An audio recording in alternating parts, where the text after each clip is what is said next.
The night Lekha noticed the blue on her hands, she was still shaking from the escape. It wasn't paint in the ordinary sense. It smelled sharp, industrial, something meant to mark machines, not people. She'd cut through a storage yard to lose them, climbed a fence she shouldn't have cleared, and dropped into darkness without looking. Survival first, thinking later. She hid until morning. That's when she saw it properly.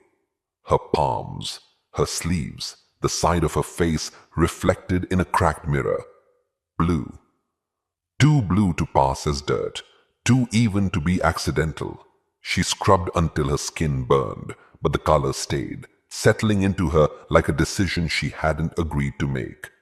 The world responded faster than she did. People stared. Then they stopped staring and started stepping aside.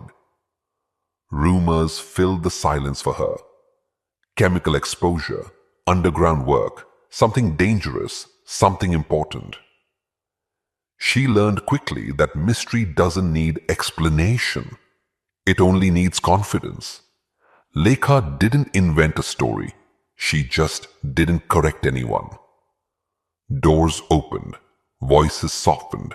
People who used to talk over her waited for her to finish. She was invited into rooms she'd never been meant to see, and no one asked why she belonged there. They assumed she did. At first, it felt like justice arriving late. She told herself she'd always been capable of this life. The blue was just making it visible. Still, some nights she caught herself staring at her hands, remembering the fence, the drop, the way everything she now stood on was built from panic and chance. That was the part she didn't say out loud. Power changed how silence behaved around her. It stopped being empty. It started listening.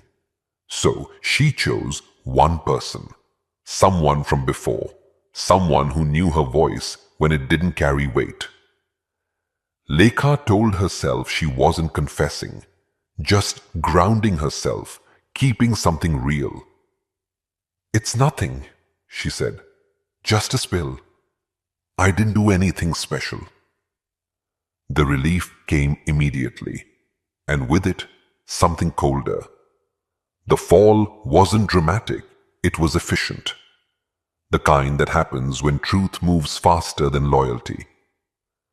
As everything closed in, Lekha didn't think about betrayal. She thought about the night she ran without looking, and how fear had saved her by accident. She understood then, not as a lesson, just as a quiet fact, that being brave once doesn't mean you're safe forever. And that some secrets aren't heavy because they're shameful. They're heavy because they're holding everything up. Tomorrow's story goes deeper. Until then, think about it.